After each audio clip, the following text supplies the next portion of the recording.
handheld smoke machine which quickly fills the cylinder. As soon as our view is obstructed, the assistant releases the shade and seems to appear from nowhere. With no smoke, we can see how quickly the shade rolls up out of the way to reveal the assistant.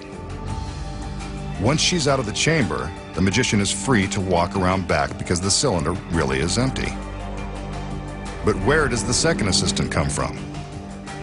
The secret here is in the base of the chamber, which is much deeper than it appears. It contains a secret hiding place that is just large enough for the assistant. Before the trick begins, she takes her place beneath the false bottom of the chamber. The other assistant must be careful to stand only along the edges of the base to avoid stepping on her. When the chamber is filled with smoke for the second time, the girl in the base climbs out, using the smoke to cover her actions. Here we can see her standing up. Without the smoke, it's much easier to see how she climbs out. All she has to do is step out of the cylinder for a breath of fresh air and join the magician while he gets all of the applause. It was done with smoke, but this time, no mirrors. And those are the secrets. Next, the magician will demonstrate his powers of mental telepathy. One of his lovely assistants will act as a volunteer. He displays a rainbow of colorful crayons and shows them to the girl. Next, he tells her to select a crayon at random as he holds them behind his back. She's not in on the trick, so she chooses of her own free will the green crayon.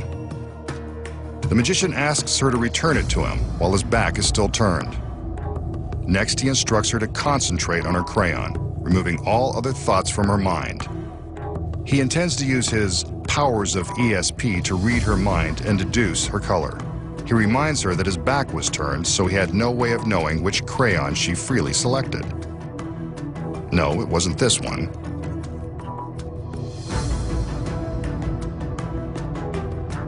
Or this one. But it was this one, wasn't it? Pretty tricky, and it was all using the power of his mind. Or was it? So how does the magician determine which crayon his volunteer chose? Of course, it has nothing to do with ESP. Here are the secrets. When the trick begins, he displays a handful of assorted crayons. They're all ordinary and unprepared. He asks the volunteer to select one at random, and it really is her free choice. She returns the crayon to the magician's hand, and he turns back around, keeping the crayons behind him. This is when the magic takes place. While the crayons are hidden from view, he uses the chosen color to secretly mark his thumbnail, then reunites it with the others. When he gestures with his empty hand, he sneaks a peek at the color on his nail. From his point of view, it's easy to see the chosen color, a green thumb. Then he does a little acting to make it look like he's trying to determine which of the crayons she selected. But he knows which is hers the minute he sees his thumb. It's a trick you can use on your friends, now that you know the secrets. Coming up next, the secrets to the most impossible illusion of all time, as the magician and his assistants come and go through the door to nowhere. Then, the magician faces down stainless steel blades and loses his stomach. Plus, something goes horribly wrong when an assistant is impaled on an iron spike. Here's an illusion that would baffle even the most brilliant problem solvers and skeptics in the crowd. It uses this ornate door in a very ornate frame. The magician wants us to get a good look at the door from both sides. As we can see, it sits in the middle of the otherwise empty warehouse. Nothing and no one can be seen anywhere near the door. Also note that this is one continuous camera shot. There are no cuts and no editing tricks of any kind.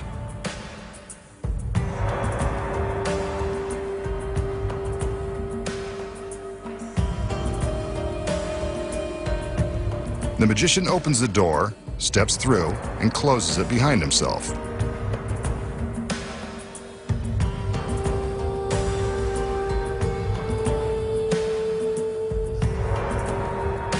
The camera travels to the other side, and he's gone. Completely vanished. An impossible trick.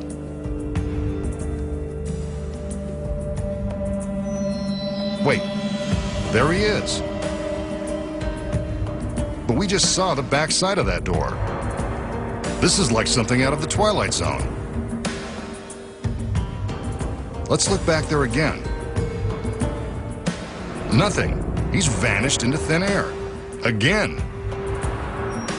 Here's one of his beautiful assistants. Maybe she can help. Wow, that was helpful.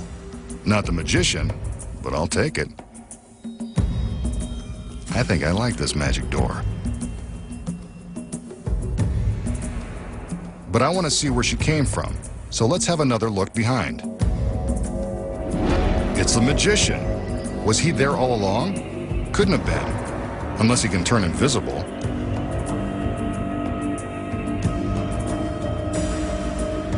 He steps back through and we can see that this is the same door, same continuous camera shot, and no tricky editing. I'd want to be on this side with the girls if I were him, too.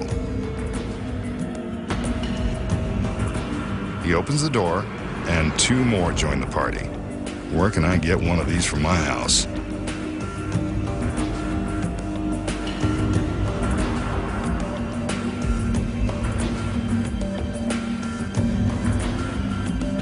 An impossible illusion performed right before our eyes. So how does the magician make himself and others disappear and reappear with his magic door? Let's look at it again.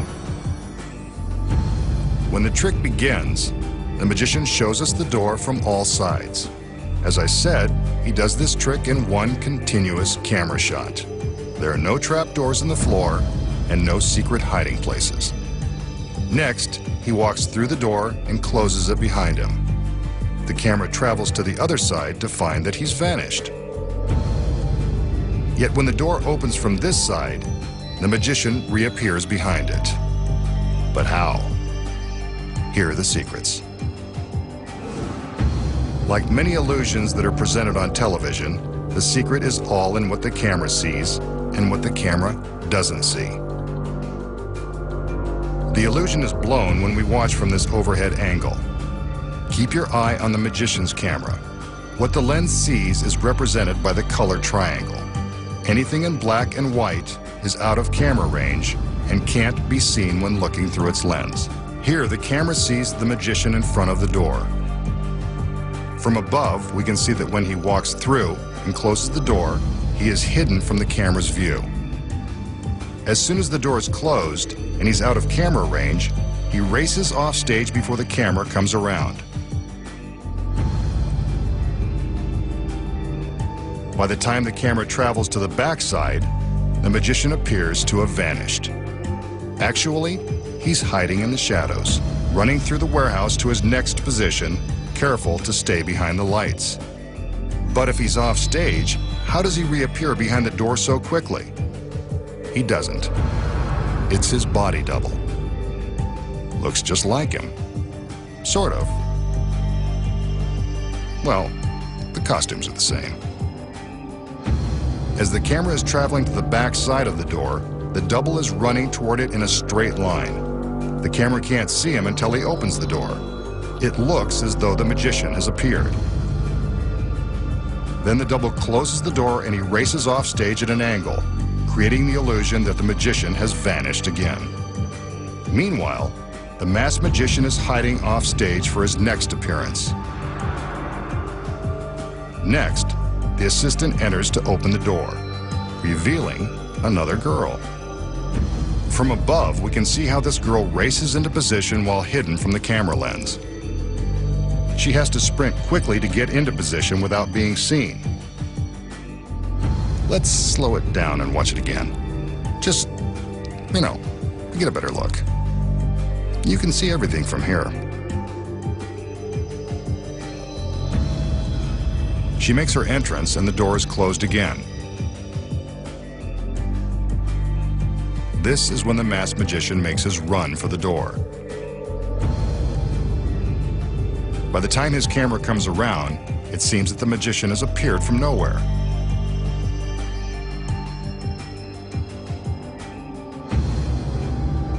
He then walks back through the door, closing it for just a moment. This is when the last two assistants race in from off stage. This must be how they stay in such good shape. The magician has them running all over the place. They arrive just in time for him to open the door and welcome them to the club. The carefully choreographed illusion is complete, and now you know how it's done. Up next, the magician shows you how his stomach magically disappears after he's sliced in 3. And then, a simple balancing act goes bad when a beautiful woman is speared by a spike. Here's an illusion that dates back to the early 1900s. There are photos of Houdini's contemporaries like Howard Thurston performing the original version of this classic trick. The magician shows us an oddly shaped cabinet. He walks around to give us the view from all sides. It looks just large enough to contain a human being.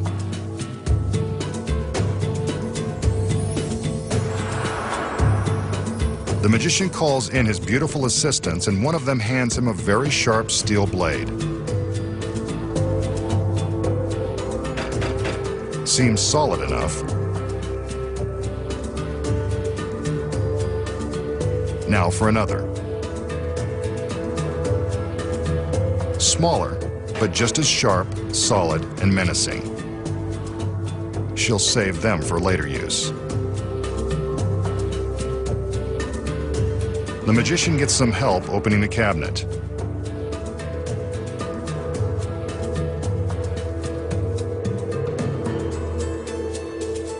We can pretty much imagine what's going to happen next.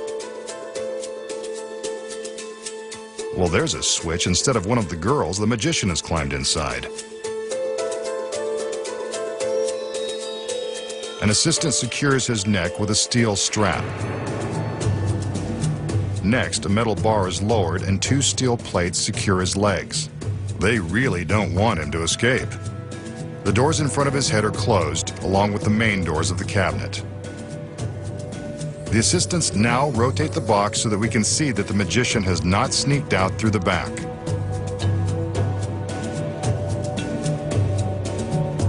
Next, the girl with the sharp blade slides the smaller one into the cabinet at neck height, separating the magician's head from the rest of his body.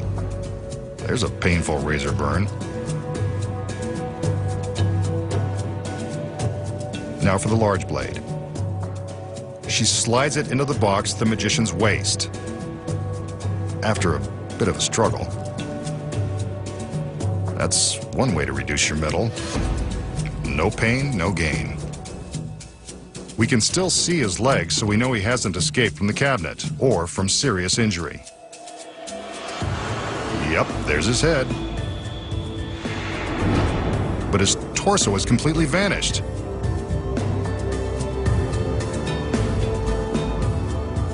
The girls open the doors on each side, and now the back. Gone.